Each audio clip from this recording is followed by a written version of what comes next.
Hello guys, welcome again to another deck profile here by aka Dodgemeister. I'm about to show you a deck profile at the moment of the PSY-Frame deck. Okay, first of all I'm going to start off with the monster lineup. Okay, so I'm going to show you what we'll start off with. So we start off with a triple, we'll start off with triple card D. Just for the simple fact that obviously that, you know, you can normal summon it and obviously just gain draws off this guy. It's just self-explanatory. With card D, obviously you'll be able to search off this guy. I'll get 2 draws off so you can get your place up better. We run a triple play of PSY-Frame Gear Alpha. Okay, so what you would do is with Alpha is you would special summon Alpha when they normal summon a monster or special summon a monster. You could special summon an A Alpha with a driver, and obviously you get them on the field. And obviously, if you have the PSY-Frame circuit as well, it makes it even better, which means that as soon as they obviously come down on the field, you have to instantly synchro summon. So you synchro summon, I think, there for a 7. So you can make it one of your 7 plays, which means you can make a Black Rose play, which is good. Secondly, we're going to go on to a triple PSY-Frame Gear Gamma. Now, this guy is literally probably the best guy in the deck, just because of the simple fact this guy here negates monster effects. When it happens is you special summon this guy here with one of these guys, one of the drivers, and he negates an activation of an effect and destroys. Again, with circuit as well, he makes an 8 play, so you can go for your level 8s, especially the PSY-Frame Gear Omega, PSY-Frame Lord Omega, because he's probably one of the best guys you want to make in a deck. So, this guy here is the best stalling card, by far, best card in the deck. So obviously we've gone on to the triple PSY-Frame driver. It's just self-explanatory. You need the guy in the deck to be able to actually run the deck functionally. Okay, then I play the triple PSY-Frame Geared Delta. This guy as well is another reason why I like this deck, is this guy here negates spells. Yes, it is spells. This guy also is amazing. I run this guy at 3 because obviously the pendulum format. I run him at 2. I run him at 3 because he is literally the stupidest guy ever. Special summon him with the driver. As long as you control no monsters, I can't stress that enough. As long as you control no monsters, you can do this guy, do these effects. I special summon him obviously, and then obviously I just pop one of their scales, especially like if it's magicians, you pop their big scale, just so it stops their plays going off. So I like Delta, and also as well it makes another 8 play, so you can make your level 8. And obviously we run triple Beta. Beta is used for the Beta to stop if something attacks, you instantly destroy it. So basically it's amazing because it just stops the big monsters attacking. So obviously that also makes a level 7 play. And obviously 1 copy of Epsilon, because Epsilon stops traps. So that's self-explanatory. And makes level 8 plays. So guys, now we're going to go on to the spell lineup. So we're going to have a triple Pot of Duality. I know obviously it stops my special summon play in my turn, which I don't really need to special summon my turn anyway. You normally special summon in their turn, so obviously that's the reason why I do it, and it just helps you gain draws. Okay, the reason why I played the deck, so 3 copies of PSY-Frame Circuit.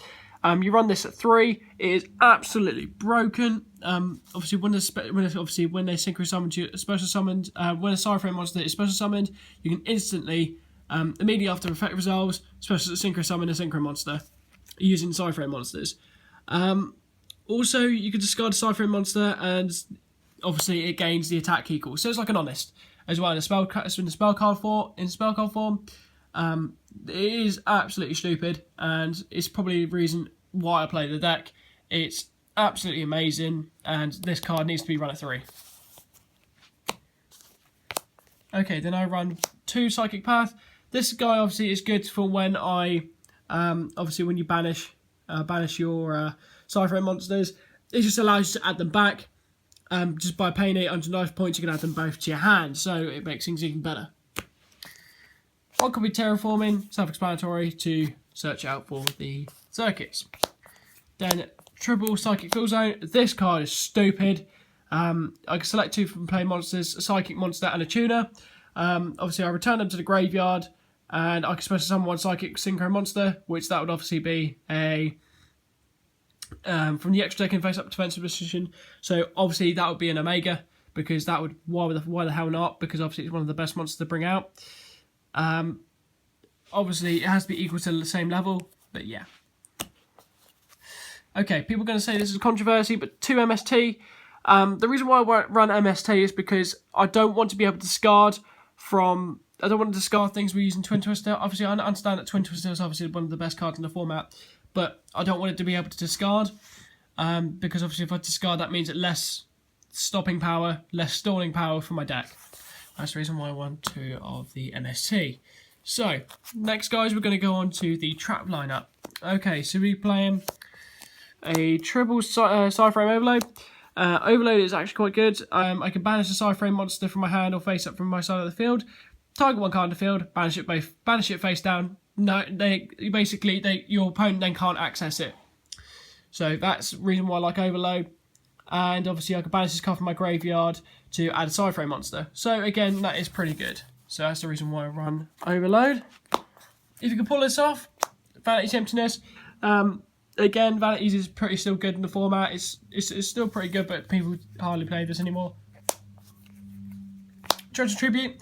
Obviously, because 9 times out of 10 I don't really have monsters on the field, and Omega normally dodges this anyway. So Treasure Tribute is good to get rid of all their monsters. A board wipe. Bottomless, again, Bottomless just says it all really. It just gets rid of everything really. Okay, and then 1 Booby Trappy. If people haven't really heard this card before, but this card is actually pretty good. I could discard 1 card to set 1 continuous trap from hand or graveyard in my field, and then that set card could be activated during this turn. So obviously I can use it whenever I really want to. Okay, guys, so that was the main deck. Okay, I am now going to go on to the extra deck. The extra deck is currently not finished at the moment, because I'm currently still thinking of cards I can use actually in the extra deck at the moment. But I'll show you from things that I've got in there already. So, 1 Scarlet Red Dragon Archfiend. Okay, this guy is absolutely stupid. It's good for pendulums because obviously it's stupid. Because what I could do is I could synchro summon, and it allows me then to destroy all their face-up monsters, and your opponent takes 500 damage for each. So that again is pretty stupid in itself. This is why I like running this guy, and obviously it's one of the cards I pulled from Docks. It is a ghost rare, and it's one of my favourites. So I run 2 copies of PSY-Frame Lord Zeta. Zeta is actually pretty decent. He obviously, well, shall I say, just gets rid of the problematic special summon monsters, so gets them out the way, and obviously just gets them off your board, so you'll be able to carry on with your plays. 1 Crimson Blader. The reason we run the Crimson Blader is to stop level 5 or higher monsters to being special summoned. So again, it stops Cosmo from bringing out all their big monsters, especially Dark Destroyer, because everyone knows that we all hate Dark Destroyer. Stardust Spark Dragon, obviously because it's just a good monster. Okay, just there's no ifs or no buts about it. Ancient Fairy, I'm not too sure what this actually guide that actually does, but obviously I know he special summons a level 4 low monster from hand. So again, you know, it is pretty good. And obviously I gain 1,000 life points obviously if I pop field spells, and obviously I'm allowed to special summon cards from hand, so that's good. Black Rose, because Black Rose is awesome. Michael, the reason why I run 1 Michael is because Michael is actually pretty decent.